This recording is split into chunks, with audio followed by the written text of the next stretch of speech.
Hello, and welcome to Cooking with the Wooden Spoon.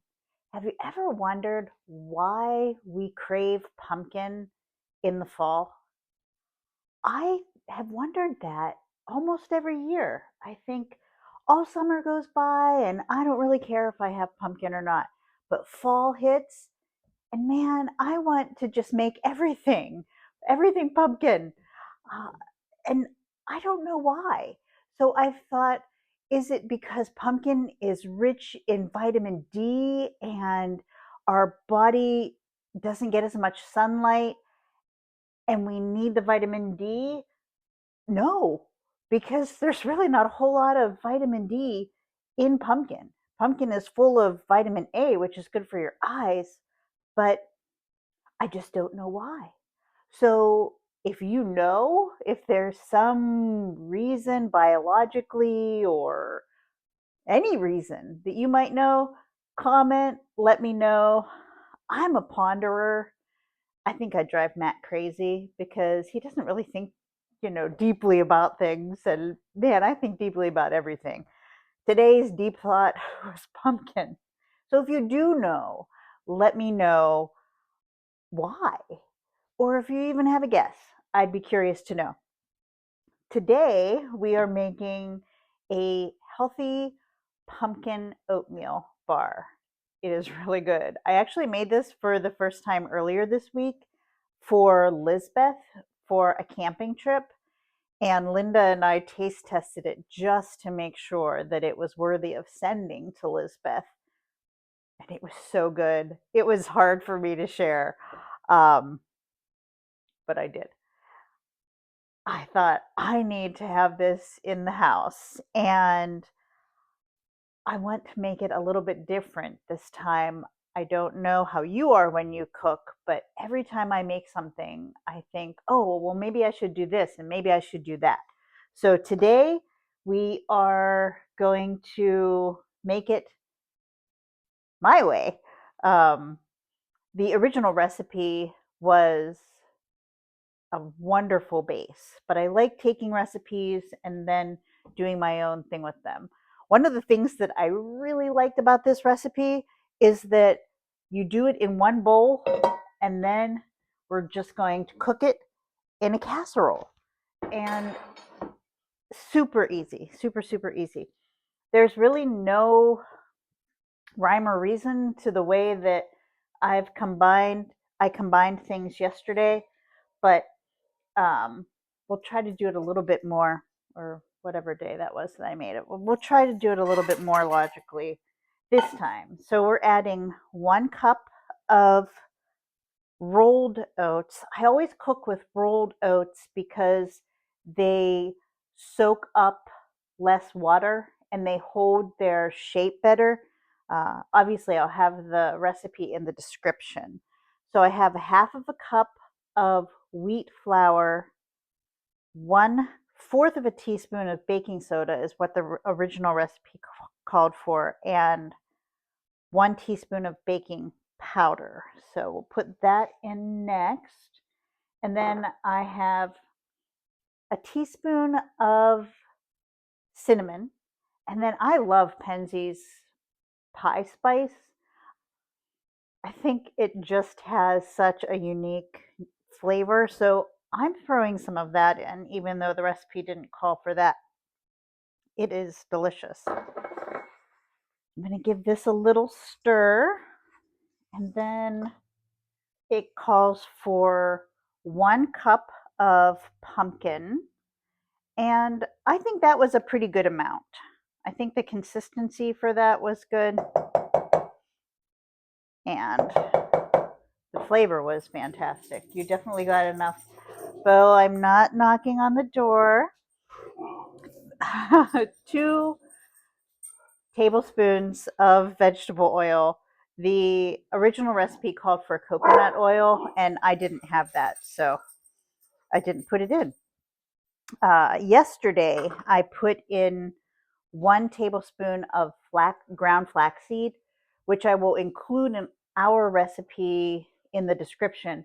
However, I used the last of my flaxseed in the pumpkin bars for Lizbeth, so I don't have that to share or to put in here. But I love just throwing in flaxseed as a little surprise any way we can. So we are doing 2 eggs. Oh, I think I'll keep that.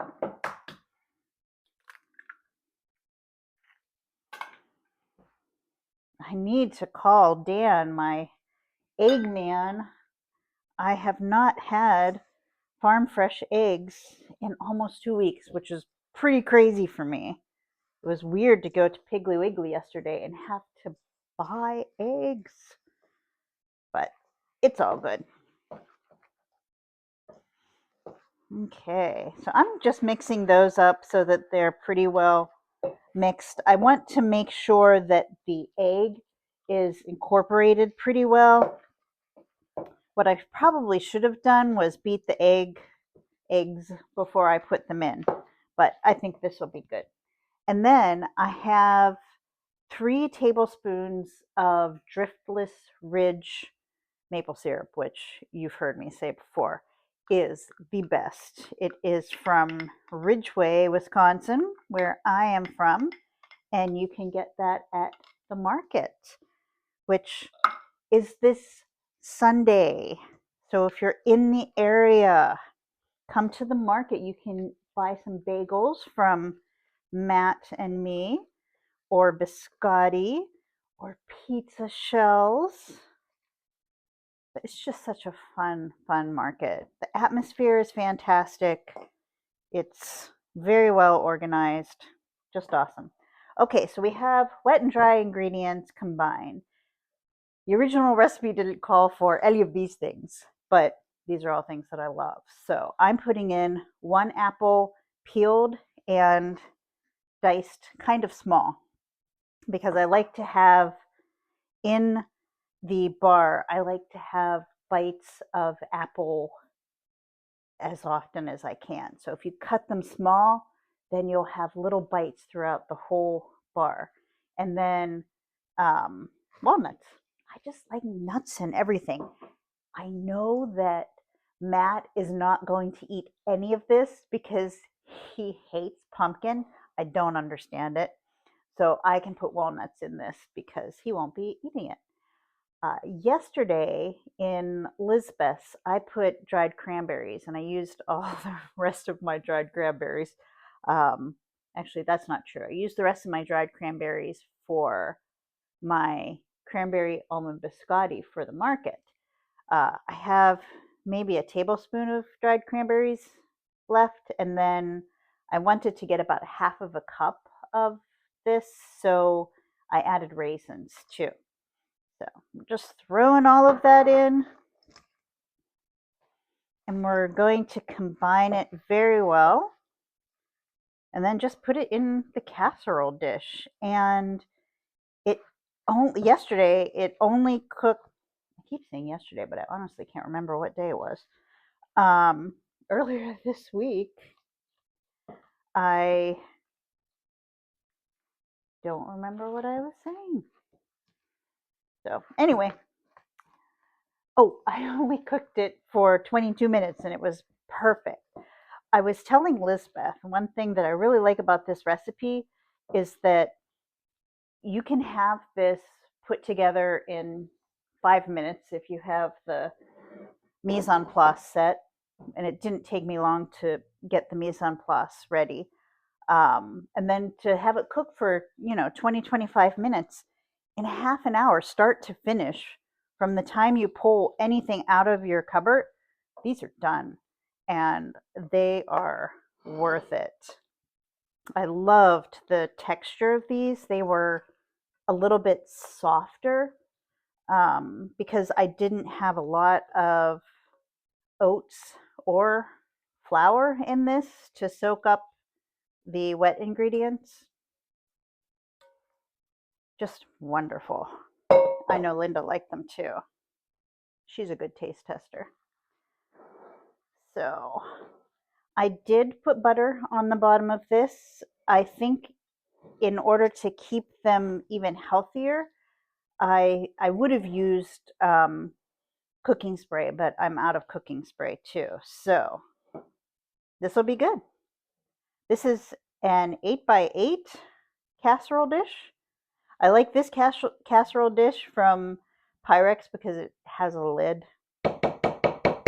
This is it's kind of funny. I've been cooking forever, and that I bought these a couple of years ago after I saw that Seth had them, and I have used them so much because it's easy to prep in these Pyrex dishes and then put the lid on and then throw them in the refrigerator.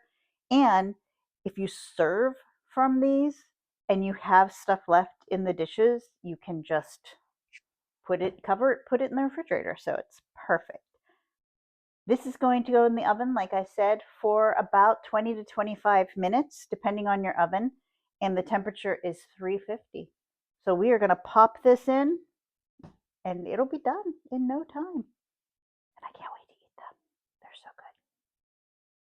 Okay, we're going to give it a taste. See how it even looks like super soft? It's awesome.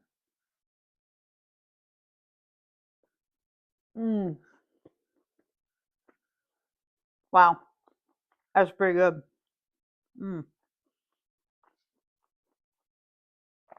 The apples are fantastic in this.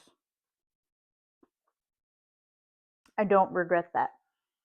The apples have been cooked enough to be a little bit tender, but they're not mushy. They hold their shape really well. The flavor of this is just fantastic, and I love the walnuts in this. If you don't like walnuts, you can certainly leave it out. If you don't like raisins or cranberries, leave that out. Replace those with a half a cup of chocolate chips if you want. I was just looking for something a little bit healthier, so chocolate chips would be awesome in this too. I probably still couldn't get Matt to eat it, even if I put chocolate chips in it. But I'm happy to not have to share this. And it freezes well. So I can save this part of it for another time. Enjoy. Oh, this is so good.